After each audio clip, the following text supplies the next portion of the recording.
is CGTN, China Global Television Network. Secession debates around the world have intensified, and not least in Africa. Calls for a separate southeastern state in Nigeria have grown louder, evoking memories of the 1967 civil war that killed around 1 million people. And neighbouring Cameroon has seen dozens of fatalities this past week as a separatist group in the country's Anglophone belt made a symbolic declaration of independence. Yet Africa is no stranger to secession. In 1993, Eritrea broke away from Ethiopia, and South Sudan became the world's newest country in 2011. But post-secession situations in each case have been far from ideal. So what gives rise to the calls for self-rule in these countries, and how else can we mitigate the risks of secession in Africa? I'm Lindy Mtongana. Welcome to Talk Africa.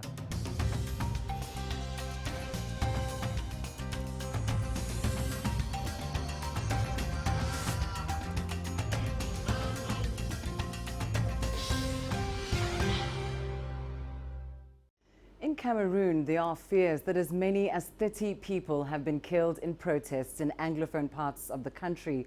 Clashes broke out after English-speaking Cameroonians accused the Francophone government of marginalization and discrimination. So just where does this crisis come from, and how long has it been brewing? CGTN's Thuli Shabalala has more details.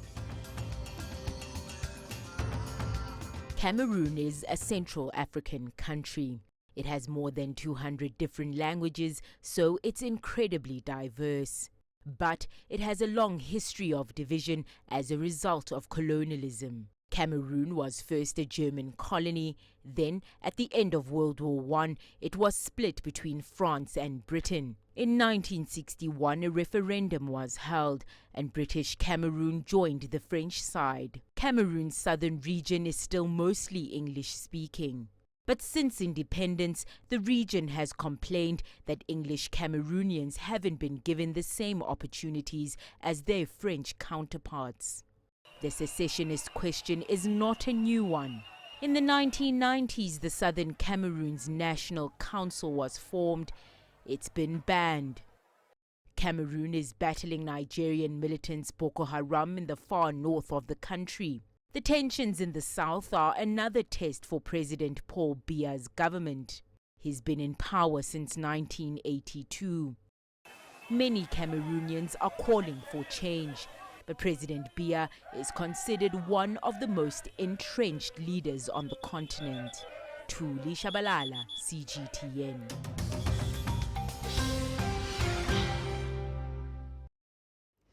When it comes to calls for secession on the continent, both the African Union and its predecessor, the Organization of African Unity, have previously stated that the general approach is that they should be opposed. CGTN's Guru Mchala sat down with Kabele Matlosa, the Director for Political Affairs at the African Union Commission, to find out the bloc's view on the best way to settle these kinds of disputes.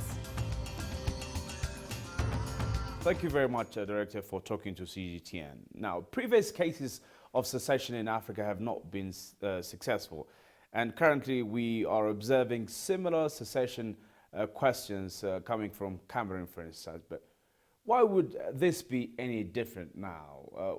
Also, what lessons can be learned from, for example, South Sudan and Eritrea? Yes, thank you. Thank you for having me on your program. The best way to start our conversation is to actually appreciate that the problem we are discussing today is not necessarily an African problem per se. It's a global political problem.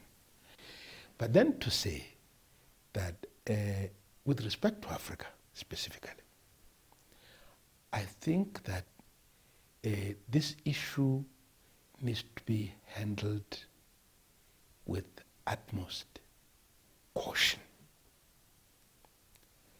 This issue needs to be handled with utmost caution because our continent, remember we have 55 member states of our union.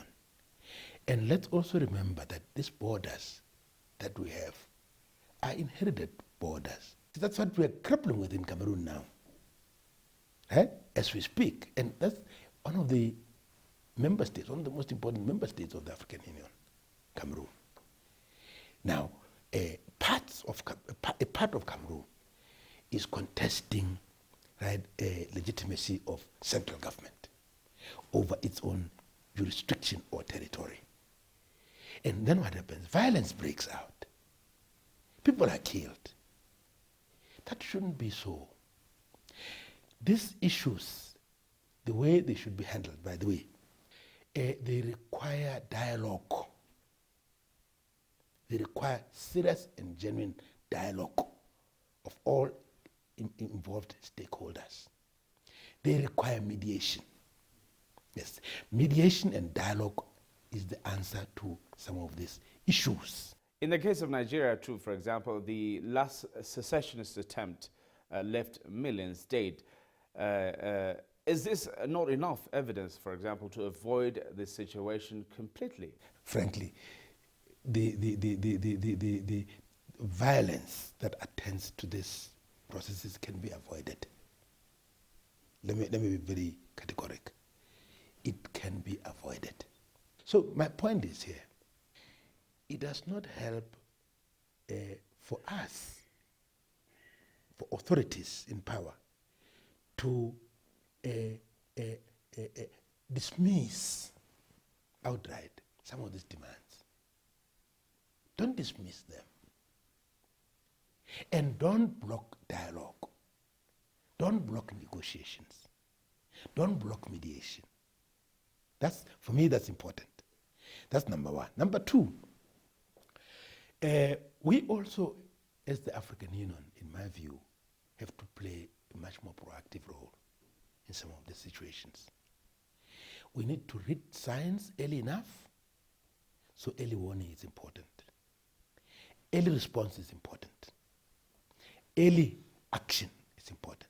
Now, we have to then work with concerned regional economic communities to address these problems early enough. What other means are there to address the concerns of the secessionists, could be called rebels sometimes, or factions, to achieve compromise, also in return avoid violence in this continent? I think the idea of secessionism, rebellion, I think they are a bit of inflated concepts in my view. I think self-determination is a better concept for us to use to have a more fruitful dialogue on this issue, because in Africa, as I said, we are a diverse continent, and even within our 55 member states, we have diverse groups with diverse interests. It is important to ensure that all interests are accommodated within the governance realm. And therefore, that also calls for power sharing arrangements to be designed so that we avoid this winner-take-all systems, which are really un-African, if you would ask me. If you look at the traditional African governance systems, go back to the pre-colonial, in all our countries, those systems survived primarily or were anchored principally on power sharing, allowing even the power sharing. Those systems were marked by power sharing, dialogue, consultations, broad-based participation, and inclusiveness. We even have to challenge the governance models we're implementing in our continent. Are these African models? Or are these imported models from elsewhere? In my view, much as democracy and governance systems are global, they are global principles and values, but they have to be anchored on particular social, cultural, and political economic context of each continent.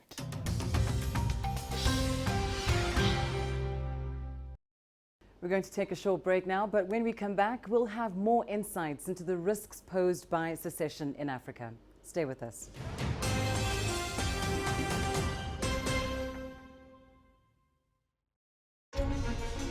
Images images may appear to be identical, but looks can be deceiving.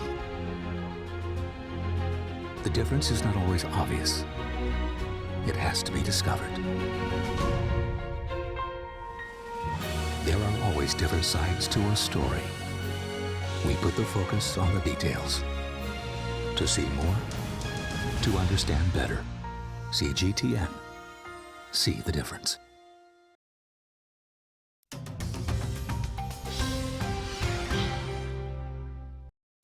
Welcome back to Talk Africa. Well, to offer more insights into secession in Africa, I have expert guests standing by. In Lagos, Dr. Dan Ekere, a lecturer in the Department of Philosophy at the University of Lagos.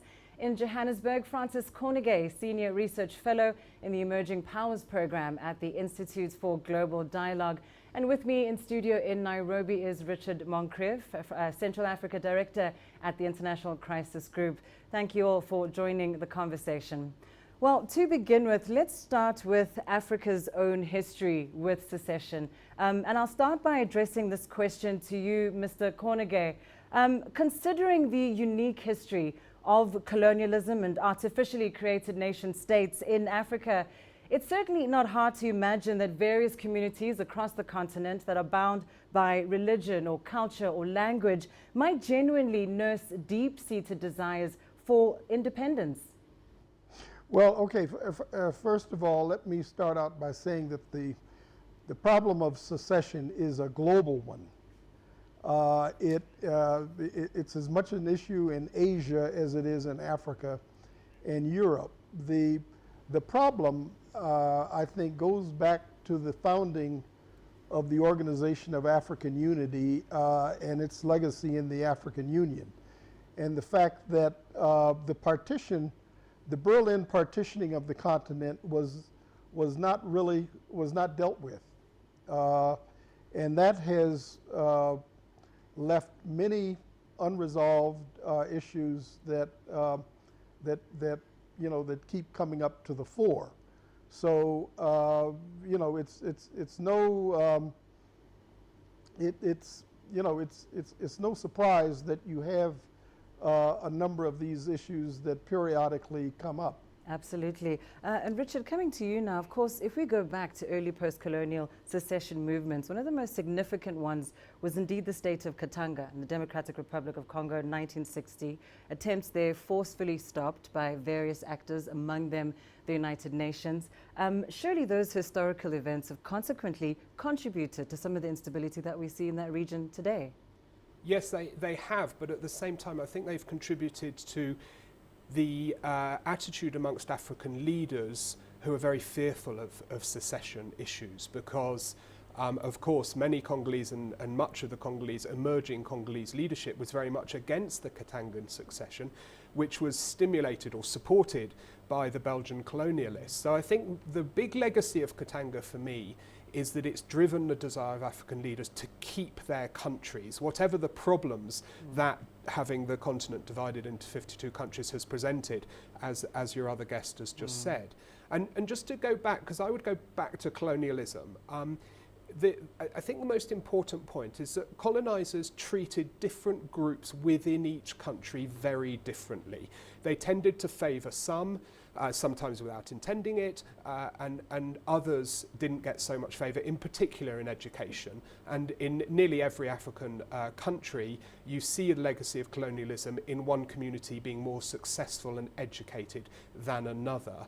And that's often the legacy which has produced different movements which are express the dissatisfaction of some of the areas that haven't been so well treated in the past. And often those groups sort of come together around tribe, isn't it? I mean, that's one of the things that we've certainly seen, historically speaking, in Nigeria. And I'll bring you here, Dr. Ekere, bring you into the conversation here. Of course, the other very big separatist movement that we've seen in the early post-colonial period was, of course, the Biafran War in Nigeria, a bloody war, a brutal war that left perhaps over 1 million people dead. It is still fresh in the memory of many Nigerians, but now we're seeing a resurgence in the Biafran movement, resurfacing under a new group, the indigenous people of Biafra. In your view, is the motivation for an independent Biafra state still as strong today as it was 50 years ago? Well, thank you for that question. I want to say that, yes, it is true that there was a civil war around the 60s, late 60s down to early 70s that left so many people dead, and the figures are put in the neighborhood of over 1 million. Now, the issues we are having that are brewing up, these issues of secession here in Nigeria in particular, I think will be reduced to issues of poor governance. They are not necessarily issues of culture, issues of tribe, not even issues of religion per se. They are more of issues of poor governance. Now, the moment some persons feel that they are excluded from the pool, from others, you begin to create that feeling, the feeling of discomfort, the feeling of neglect, the feeling of rejection. And I think it is the major reason, in my thinking, that is brewing this issue of independent, people of Biafra now asking for, a state of their own. The issues are not really that of, okay, because we are from a tribe called Igbos and the rest of it are Igbos, and so we want to be on our own. No, they are not issues of such identity. Now, if you look at the way governance has been ever since independence, you discover that there has always been this, issue of people, coming in and bringing in only their own. You come from a particular part of the country, you want to appoint people into crucial, positions, you bring in people from your own area. And as such, critical issues are not being addressed. Critical investment is not being made in all the areas, such that some people now feel that we could handle this ourselves, should we have a government of our own? For as long as we are not considered as, equal members of the general body, the safest option would be for us to be on our. I think that is what has actually prompted this, IPOB issue. Let's take a moment, Dan, just to compare the situation to another one that is making headlines at the moment, and that, of course, is Cameroon. Richard, just coming to you on this one. This is another story that has its roots in colonial creations of a nation state, perhaps a failed unification process. But in your view, what has triggered what we're seeing in Cameroon today? Yes, I mean, its roots are colonial, but they're very particular because there were 3 colonial powers in Cameroon in its history, and that created a very complex history. But you're right that part of this is contemporary, and what's happening at the moment, and I very much agree with Dr. Dan in Lagos concerning governance and inclusion and exclusion, is that the Anglophone minority in Cameroon feel that they are marginalised within their own country. And I think that's the absolutely fundamental basis on which they are agitating. And they began their agitation not for secession. Secession was not the major issue a year ago, but it has become so because they've been radicalised by a very clumsy and unfortunate response by the government. Yeah. And if I may, Dan made a very, very interesting point about the tribes issue. Often secession movements are based on tribes or ethnic groups. Because that's the easy way for politicians, local politicians, to mobilise people. But there is no area in Africa which only has one tribe and one ethnic group. And of course there are minorities within minorities. And all areas where there are secession issues, whether it's the Igbo land in Nigeria, Anglophone Cameroon, or Mali or Senegal, there are always issues of minorities within minorities who are often rather hostile to the secession agenda. So that's really important to take into account as well.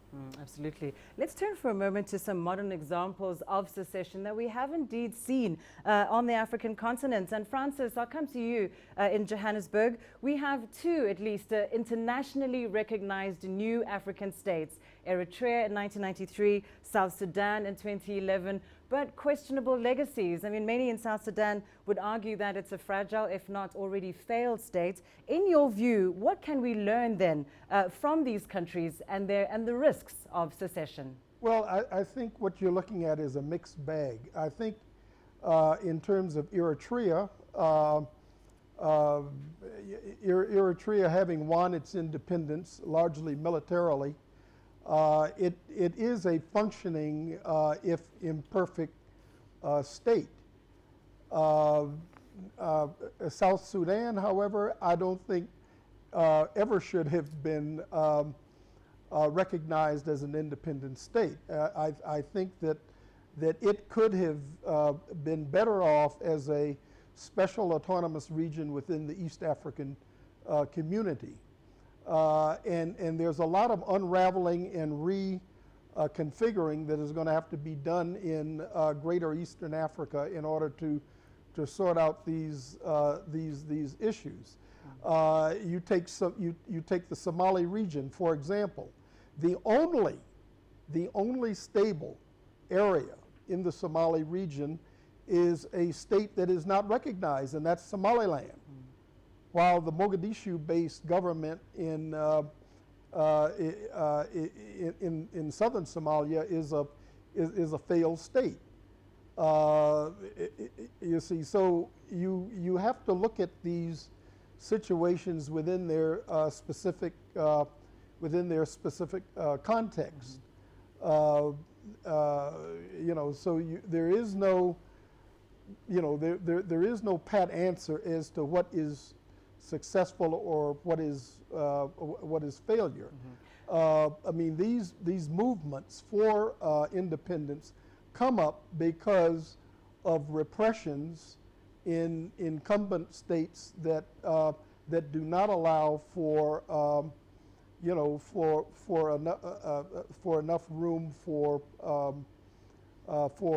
cultural and regional expression. Dan, just taking that to you, do you think, perhaps in the case of Nigeria, of Biafra, that certain conditions need to be met before a country secedes, particularly economic viability? Yeah, thank you. It is one of the issues. Here in Nigeria, we now have 36 states. And it is clear now that there are a lot of states that can now actually cope with the financial burden of governance. Some are not able to pay salaries. Now, when you are thinking of, you know, creating a country or a state of your own, you must consider all the factors. Now, how viable is that particular, you know, project you are trying to embark on is one of the issues you must look at. It's not enough to say that, okay, we now have a country of our own, when at the end of the day, you make everybody, you know, to be in misery. The whole idea of togetherness is simply because we want to harness, you know, and, you know, synergize all our energies and see how well we can, you know, make the best use of what we have. So it will profit us more should we be together. However, our being together must be in line with terms that we will agree on. You know, because that has been the issue. Let us talk. Let us discuss the basis of our togetherness so that nobody will be seen as a second-class citizen. I think that is the major issue. So the question of whether they can take care of the financial burden of governance, I don't think that is a major challenge, really. Let's apply that theory to the Cameroon example. Again, here we've seen a somewhat heavy-handed response. And it's been rather worrying. How do you think this is going to play out? I mean, is there still room for dialogue at this point? Well, we have to hope so. It's been a very heavy-handed response, and the last week has upped the number of casualties to a very considerable degree, and the tactics used by the security forces have become worse, and that's very, very regrettable. The issue of dialogue, well, there was a dialogue back in November, December, which was cut short in January in very unclear circumstances, and unfortunately the government imprisoned all the people it was dialoguing with and never quite gave us the reasons why. It then released some of those people in August, but not all of them. So the government doesn't seem very amenable to a dialogue in good faith, but the dialogue is the only way out of this. And dialogue and inclusion, to come back to what Dan said in Lagos, this is about governance and inclusion. I completely agree with that. But I would just add that it's not surprising that governments react very strongly to secession movements. It may be to some degree their fault that they've become secession movements, but once people start talking about secession, and that's not just in Africa, that's all around the world, you're touching on the absolute core function of a central government, and that's to keep their country together. And the very fact that in the whole history of independent Africa, we've only seen 2 successful secession movements, I think speaks to that. I think it speaks to the real desire of central governments to keep their country together when the chips are down. I think that's important. And as you say, at a moment like this, when the chips are down, it's important to look at various possibilities, various options. Francis, just looking at alternatives to secession, federalism or devolved governments, why in some cases has this not worked in terms of addressing marginalized populations? Well, I think the problem is political bad faith and power politics. The thing is that federalism could and would work if you had real serious commitment to making it work. The problem overall in Africa is that, first of all, there are too many countries. The continent is already hyper-fragmented. So you don't need any more states in Africa. What you need is major regional consolidation. Now, if you have regional integration, then there are options for various kinds of arrangements in terms of federal autonomies within states and within regional economic communities that could work. But the reality, though, is that various vested interests in retaining power, retaining what I tend to call elite sovereignty, tends to undermine these alternatives. So when alternatives are undermined, then you end up looking at the extreme, which is outright secession. But in the African situation, this needs to be coupled with the defragmentation of the continent into more regionally integrated, I would say politics of scale, rather than the fragmentation that we have. Thank you so much, Francis. And just coming to you finally, Richard, two things that are important to look at: this idea that perhaps there are already too many countries in Africa, but also the fact that Cameroon did try a federalism before, East and West Cameroon. It failed then. Do you think it could be reimagined, reworked today? Federalism is one of the options. I think Francis, your guest in Johannesburg, just got it very just right. Africa needs regional consolidation, but at the same time it needs respect for different communities in countries. Federalism can be one of those approaches if it's executed in good faith, just as your guest says. The problem at the moment is that in many African countries, what you have is an extreme centralization of resources, where the capital is taking all the resources, and then community identity is equated with indigeneity, with we own the land, and the strangers, the foreigners, they don't own the land. And that's a real problem for the sort of the philosophy, the basis of states in Africa, that pluralism is regarded as this is our territory, not yours. And that's a major problem, because it means we can't advance on the agenda that your guest in South Africa just pointed out so rightly, which is pluralism, and is accepting and encouraging people's different identities within countries, just as those countries form greater units for trade and so forth, which Africa so desperately needs. Absolutely. Well, thank you so much. And indeed, that is all we have time for this week. But thank you to my guests for their insights.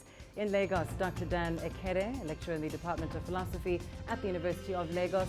In Johannesburg, Francis Honegay, Senior Research Fellow in the Emerging Powers Program at the Institute for Global Dialogue. And with me in studio in Nairobi, Richard Moncrief, Central Africa Director at the International Crisis Group. Now remember, you can join the conversation online through Facebook, Twitter and YouTube. And do join us again next week for more Talk Africa. From me, Lindy Mtongana, it's goodbye.